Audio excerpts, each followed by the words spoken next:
Então, olá a todos e a todas. No âmbito da comemoração dos 45 anos da União de Mulheres Alternativa e Resposta, constituída a 12 de setembro de 1976, quisemos realizar um conjunto de entrevistas às mulheres fundadoras desta associação. Um encontro entre passado e presente, para que nas entrelinhas possamos trazer à memória as conquistas alcançadas, sendo importante relembrar, e pensarmos nas lutas que ainda há por fazer. Eu sou a Tatiana, tenho 39 anos, sou técnica do Artemis+, um projeto de prevenção primária de violência da UMAR, e enquanto elemento do núcleo da UMAR Braga, tenho o privilégio de poder entrevistar a Mariana Charrua e que, sem mais demoras, passo a apresentar.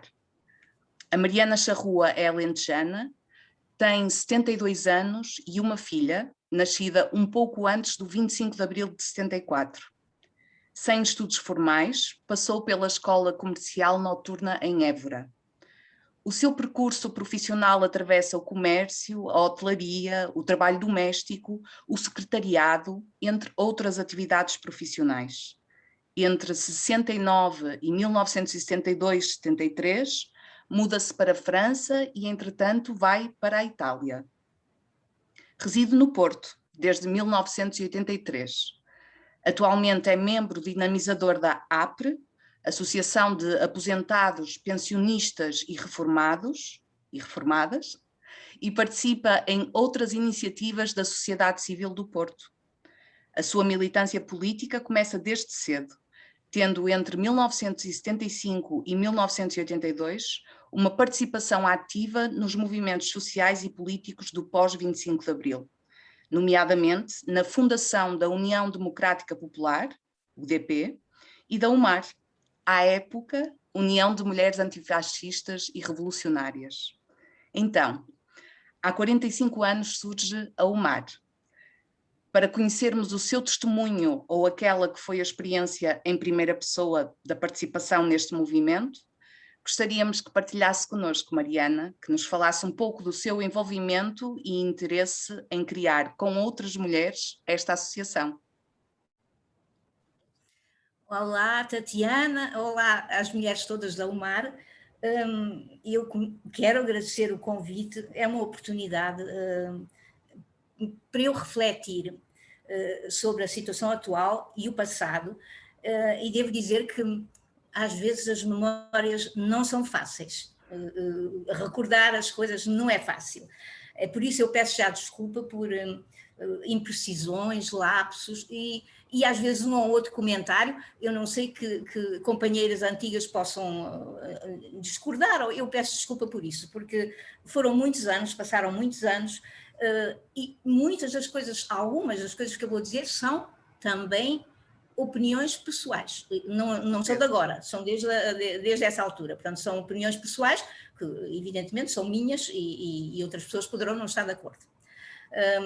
Em relação à fundação da UMAR, como a Tatiana já disse, a minha militância política, ou pelo menos o contacto com a política e o meu interesse nasceu muito cedo, quando eu tinha 18 anos, 19, em França, com os exilados refratários da guerra colonial, exilados políticos. Havia nessa altura, proliferavam os grupos que começavam a aparecer, grupos de pessoas que lutavam, havia muitos presos políticos. Eu interessei-me particularmente por essa situação dos presos políticos dessa ocasião, e nessa altura eu fiquei pouco tempo em França e em Itália, fiquei pouco tempo, regressei a Portugal e nessa altura já estava envolvida em algumas, digamos assim, pré-organizações políticas antes do 25 de Abril, que eu regressei a Portugal em 73, grávida da minha filha.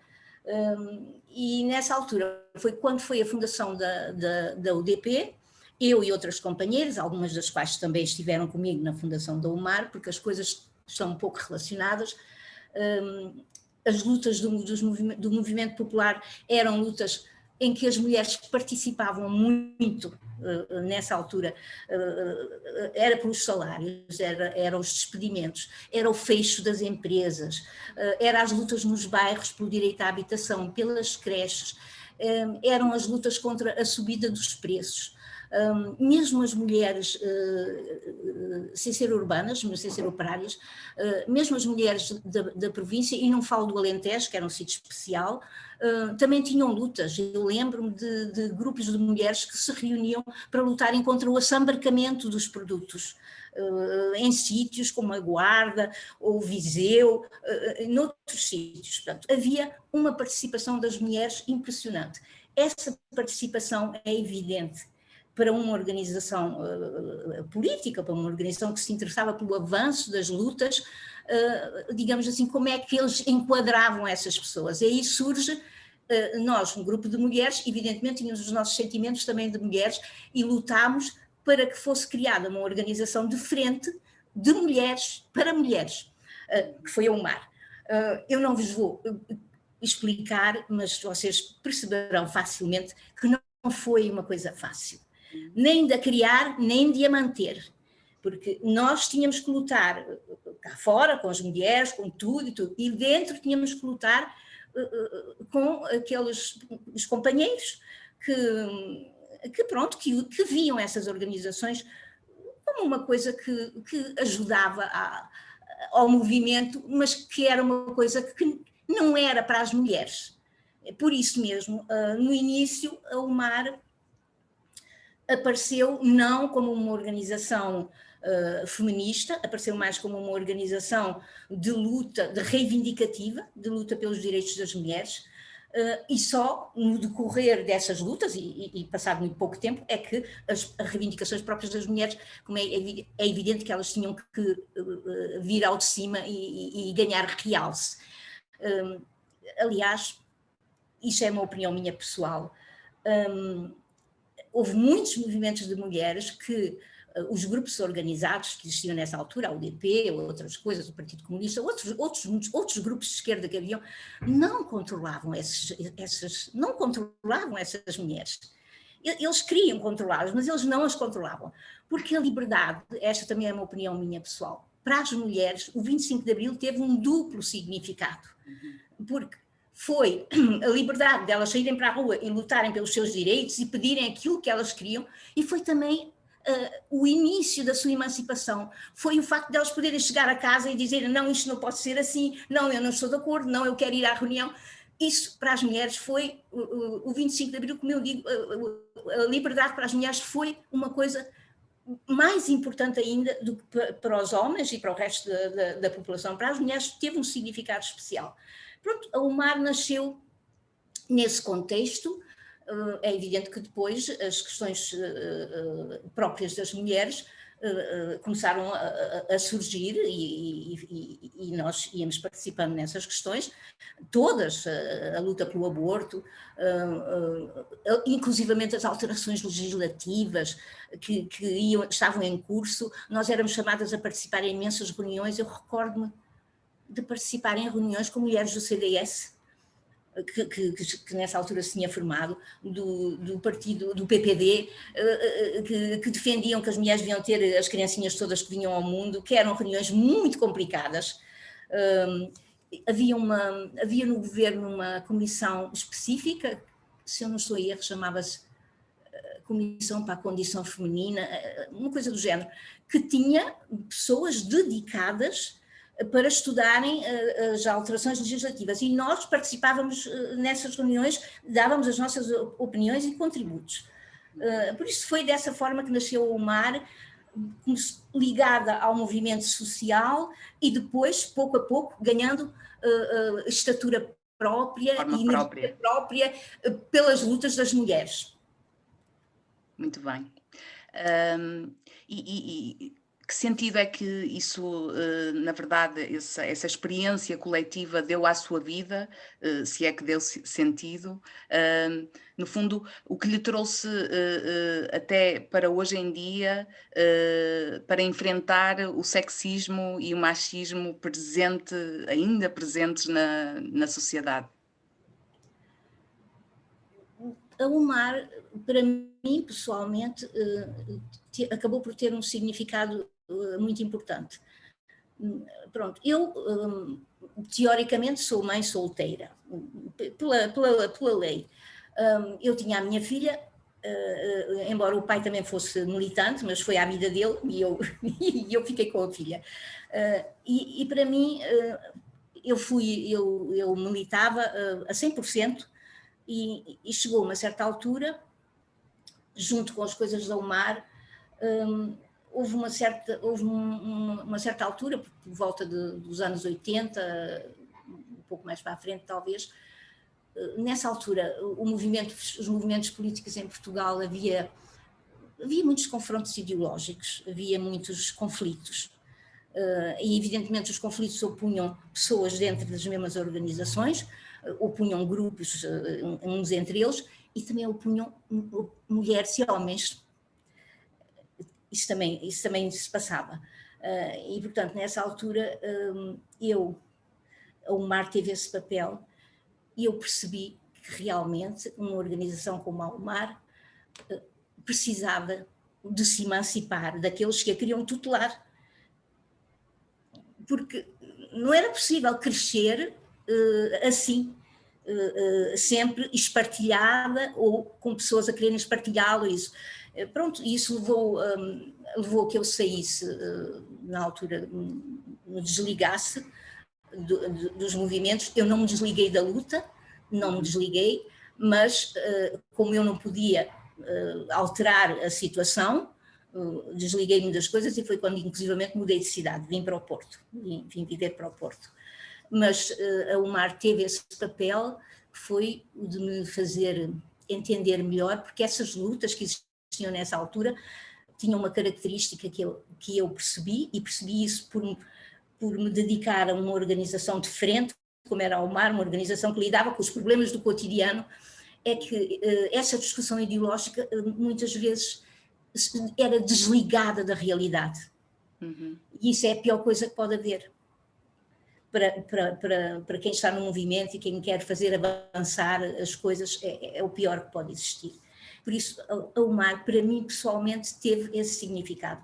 Eu, entretanto, tive que dar uma volta na minha vida, porque a minha filha ia para a escola e eu não podia mais continuar assim, e tive que tomar outras atitudes.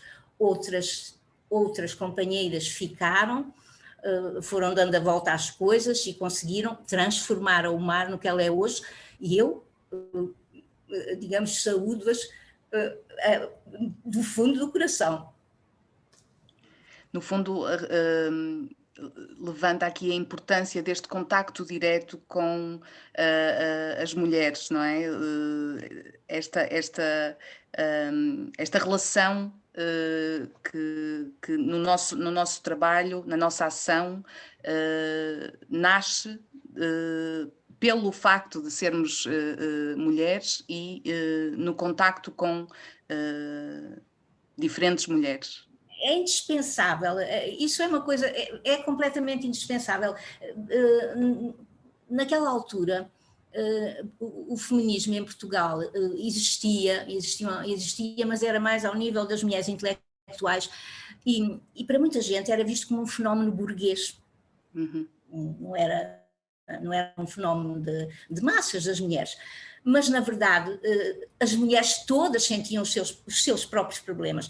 Eu lembro-me de nós recebermos na UMAR pessoas que vinham de aldeias muito longe de Lisboa, a pedirem ajuda porque a filha estava grávida e era uma adolescente, e elas queriam resolver o problema. Portanto, esses problemas, esses existiam, e as mulheres vinham-nos procurar para ajudar a resolver esses problemas. Portanto, isso são questões que são importantíssimas. Não é possível, não se pode gerir um movimento, fazê-lo crescer, fazê-lo ganhar peso espartilhado, sem dar a liberdade de pensamento e de ação às pessoas que lá estão. Pois, e também por aquilo que nos conta, e até na sua apresentação, é possível perceber ver que de alguma forma, e apesar de ter saído da UMAR, de alguma forma o feminismo continua em si. Esse ativismo continua na sua participação na sociedade civil de diferentes formas, não é? Sim. Eu sou alentejana, eu cresci a ver as mulheres serem... pronto, havia muita violência, havia uma... Como é que eu ia dizer? O patriarcado no Alentejo era uma coisa profundamente enraizada. Enraizada! O pai chegava e nós beijávamos-lhe a mão, em crianças. Era uma coisa incrível. Eu lembro-me quando morreu o meu pai, eu era muito pequenina, e lembro-me de pensar, a minha vida vai mudar. Porque é verdade que os pais e as instituições locais e a questão do homem e da mulher, nós não aprendemos a andar de bicicleta porque éramos meninas, não podíamos. Uhum. Nós não aprendemos a nadar, os irmãos aprenderam, porque éramos meninas, não podíamos. Como é que eu não podia ser feminista? Era impossível. Verdade. E do que se recorda, quais as temáticas centrais, quais os temas que se discutiam e que estavam na ordem do dia na época de surgimento da UMAR? Os temas que estavam na ordem do dia, nessa altura, eram, como eu já referi atrás, eram as questões sociais, eram as questões mais importantes. Era a questão da habitação, havia debates na televisão, entrevistas nos jornais todos os dias, as comissões de moradores nos bairros funcionavam, claro que não era só para as mulheres, mas as mulheres aí tinham um papel ativo. Essas questões eram muito importantes, as questões dos despedimentos, do fecho de fábricas, que havia muito, e as mulheres não queriam que as fábricas fechassem. Houve casos em que elas sequestravam os patrões, faziam 30 por uma linha, para manterem os postos de trabalho. Portanto, nessas lutas, foi nessas lutas que a UMAR nasceu. Essas eram as questões centrais da UMAR. Mas, como digo, as outras não foram esquecidas. Nós não esquecíamos as outras questões, só que às vezes tínhamos dificuldade em, como é que é dizer, em as centrar e as colocar sempre que achávamos necessário, mas quando eram manifestações em relação às questões do aborto, tudo isso, a UMAR participavam muitas mulheres, e essas eram as lutas centrais. Como digo, não era a questão da igualdade que aparecia em primeiro lugar. Nós éramos um pouco discretas nessa altura, porque realmente as questões sociais e tudo o que se passava à nossa volta era de tal forma importante e noticiado e evidente que nós não podíamos ir buscar a questão da igualdade nessa altura, porque as mulheres não lutavam só pela igualdade, quer dizer, elas primeiro de tudo queriam garantir o trabalho, o salário e a casa. Depois, a seguir, vinham as questões da igualdade. Portanto, esse era o contexto das lutas dessa época, era esse. E como eu referi, havia tudo, as próprias alterações legislativas, ninguém hoje pensa nisso, mas foram feitas mudanças enormíssimas. Eu lembro-me que era a Leonor Beleza que presidia essas coisas, e ela era ótima a fazer as propostas de mudanças de legislação em relação às mulheres. As mulheres tinham mudança própria, porque as mulheres não tinham nada, não tinham voto, não tinham coisa nenhuma. Tudo isso foi alcançado com lutas, e se não existisse a UMAR, como é que eu ia dizer, essas coisas tinham outro significado, era muito diferente discutir com o PC ou discutir com o UMAR ou discutir com o DP, não tinha a ver. E a UMAR, pelo menos acho eu, que apareceu sempre, mesmo tendo pessoas que estavam filiadas em organizações políticas, ela apareceu sempre com uma relativa independência dessas organizações. Não aconteceu como noutras coisas, por exemplo, no Alentejo, quando eu falava há pouco, as mulheres também lutaram muito, mas no Alentejo, devido à tradição de luta do PC, aí as mulheres já estavam mais quer dizer, havia bastantes membros do Partido Comunista, mesmo mulheres e tudo, que influenciavam um pouco as lutas, não quer dizer que não fossem corretas, eram corretas na mesma, mas, como eu digo, para mim, tinha um outro significado, outro sentido. Pois, e a UMAR surge num contexto após um período de ditadura e por isso o nome antifascistas. Hoje em dia a luta antifascista faz sentido para a Mariana? Vivemos novas formas de fascismo? É assim,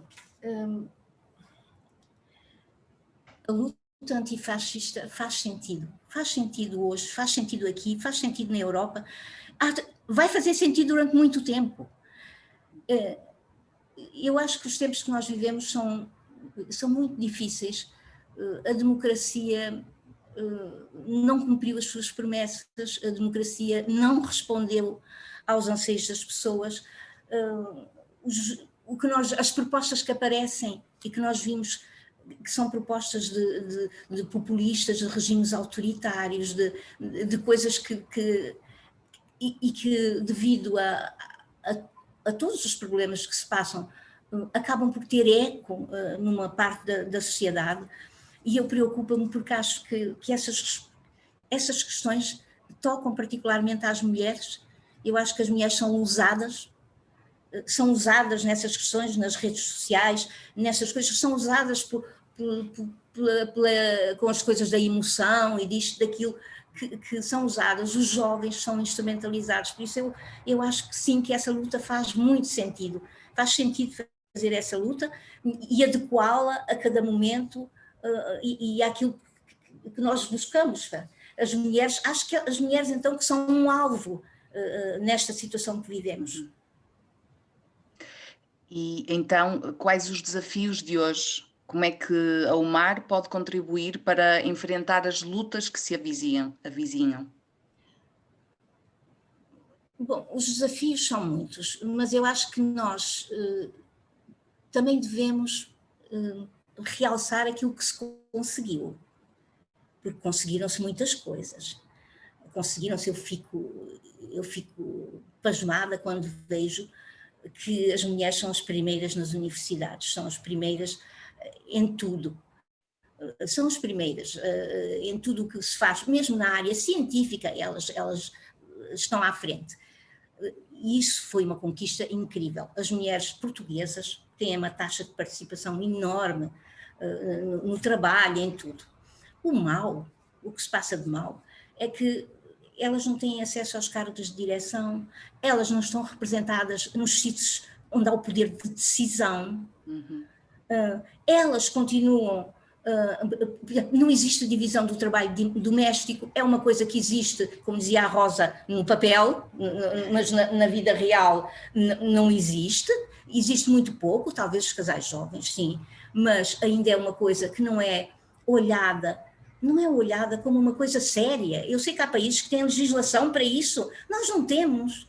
Eu esqueci-me de dizer há um bocado, a UMAR também ajudou, por exemplo, a formar o Sindicato das Empregadas Domésticas, que não existia, era uma classe completamente desprovida de tudo, não tinham absolutamente nada. E foi no contexto do 25 de Abril, no pós-25 de Abril, que elas se organizaram e lançaram as bases da criação de um sindicato de classe.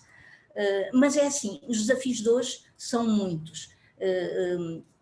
Faz falta tudo isso. Uma coisa que faz falta, que é muito importante em relação às mulheres, é o facto delas continuarem a ter a cargo as crianças. Eu costumo dizer que em Portugal muitas crianças, não são todas, com certeza não é a da Tatiana, mas não são todas, só têm a mãe. Quer dizer, mesmo quando têm pai, as crianças têm a mãe, porque os pais fala-se muito aqui em regulamentação disto, daquilo.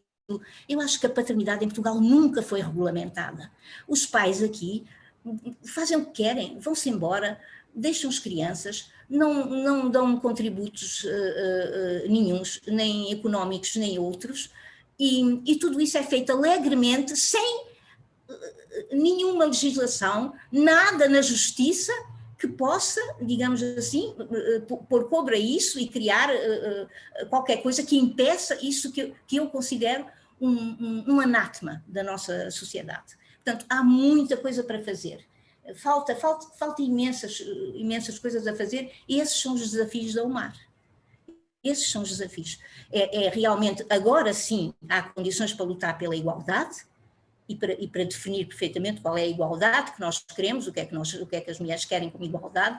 Agora há muito mais condições, porque agora as mulheres já partem de um patamar em que têm bastantes direitos adquiridos e podem lutar por essa situação, mas isso é uma luta, evidentemente, que não é para fazer essa luta isolada, mas outra coisa é desenvolver o associativismo.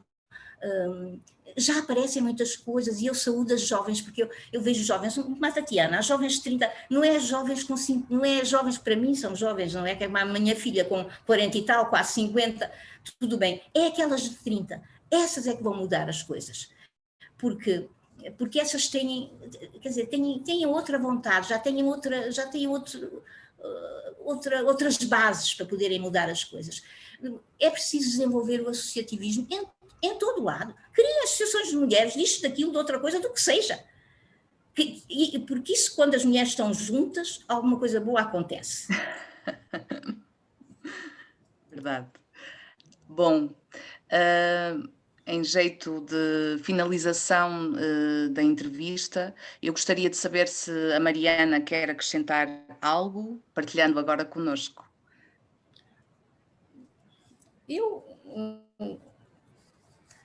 O que eu quero acrescentar é que eu, na verdade, vou seguindo aquilo que a UMAR faz, não vou dizer que é com uma frequência muito grande, vou seguindo e acho importante, acho que é importante o que a UMAR faz. Acho que, e aparece muitas vezes também na comunicação social, mas acho que é preciso dar um pouco mais de ênfase a isso Quer deixar alguma mensagem às companheiras da UMAR ou mesmo a outras ativistas feministas? Não, a mensagem que eu deixo é para as pessoas não deixarem a esperança morrer, não se deixarem dominar por o clima todo que há, de insegurança, disto, daquilo, porque eu sou assim, eu acredito que há sempre soluções. Há sempre. Podem ser mais difíceis, menos difíceis, mas há sempre soluções. E eu acredito nestas jovens de hoje que têm uma boa formação, que têm boas bases, que têm vontade. Acredito nisso. É evidente que eu vejo o que se passa nas redes sociais, eu não tenho redes sociais, porque acho que é isso incrível, vejo o que se passa, mas também sei que elas também sabem escolher, sabem fazer as escolhas certas. É isso que eu desejo para todas, é que façamos as escolhas certas e que sigamos sempre em frente sem receio. Bom, efetivamente, recentemente também refletia num outro encontro sobre isso mesmo, e a esperança concluímos nós que é o motor do nosso ativismo, da nossa luta diária. Bom, para encerrar, quero dizer o nosso muito obrigada por ter aceitado este convite, cedido este tempo.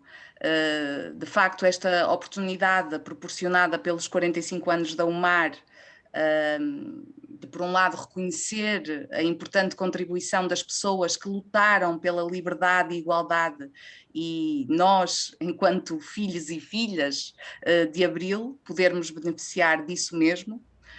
E por outro, este encontro, esta partilha, que é algo muito valioso para a nossa militância, para a construção até da nossa agenda feminista hoje.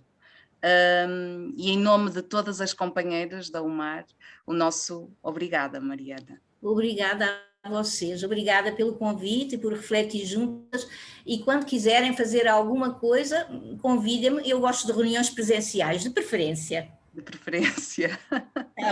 Está bem, obrigada, sim. Obrigada. Deus.